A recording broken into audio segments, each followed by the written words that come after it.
All right, so as I said, we were given a fruit of the Spirit to do with today. I will be speaking to you guys about the second fruit of the Spirit, that is Galatians 5:22-23, which is joy.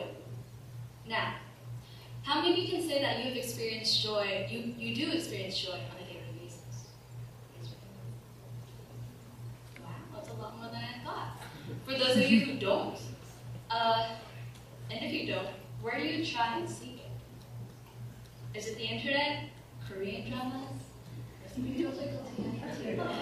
or is it perhaps academics, or money, or popularity? When you seek joy through these things, my question to you is, does it really satisfy you fully? And chances are that it probably doesn't. I think one of the biggest mistakes that we make in our lives is confusing joy with happiness, smiles, and laughter. We have to confuse a godly state of mind, a godly, or the biblical meaning of joy, with something that is long-lasting, with a feeling that is temporary and fleeting. It only occurs according to a situation.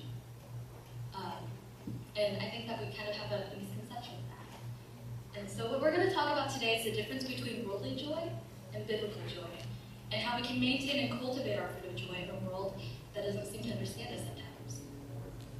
According to the online Merriam-Webster dictionary, the definition of joy, there were quite a few, but I'm only going to state the top two, which were the emotion evoked by well-being, success, or good fortune, or by the prospect of possessing what one desires. The second one is a state of happiness or felicity. Quite frankly, I don't really believe that this definition does joy justice, because joy is so much more than that. These definitions base joy on something that we have, or something that we try to gain on our own, whereas that's not really what God is asking us when He tells us to rejoice always. And according to Ecclesiastes 2, the way we try to seek, we often try to seek pleasures in many different things. And according to Ecclesiastes 2, it's a very interesting story. Solomon actually goes out and tests pleasure. He goes and does everything that he wants, whatever he desires, he goes and he tries and gets. And he gets it, and in the end, he comes to the same conclusion. He's unfulfilled, not happy. What he concluded is that in verse 24, a person can do nothing better than to eat and drink and find satisfaction in their own toil. This too I see is from the hand of God, for without Him, who can eat or find enjoyment? And I think that there's a lot of truth to that, because without God, we can't really truly be joyful.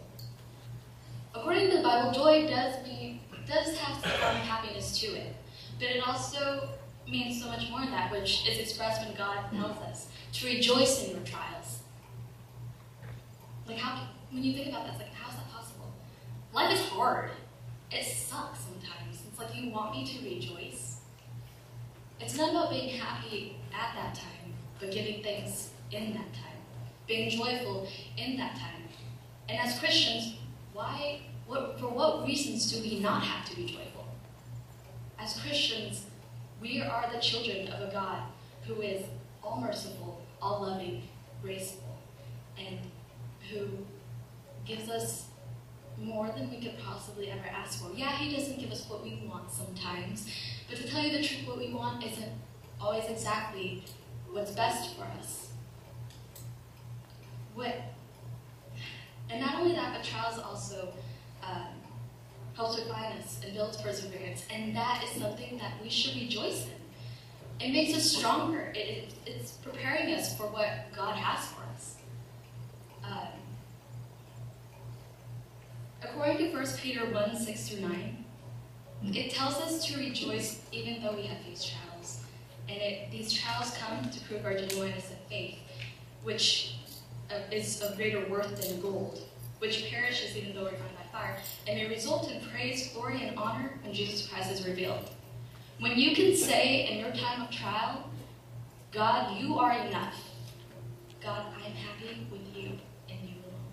Though this world may fail me and disappoint me and hurt me, God, you are more than enough for me to enjoy.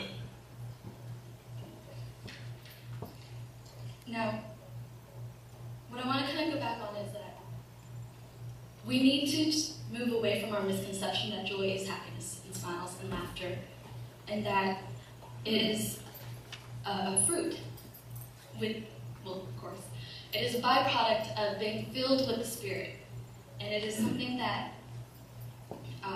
in knowing God, we should automatically feel, in knowing that He is there for us, and knowing that He's the same forever, in the past, today, forever, and always. He's faithful. He will provide. He tells us not to worry, and yet every time we do. And I think when we do worry, it takes away our joy. So what I want to ask of you today is what Paul asks the Philippians in Philippians 4:4-9.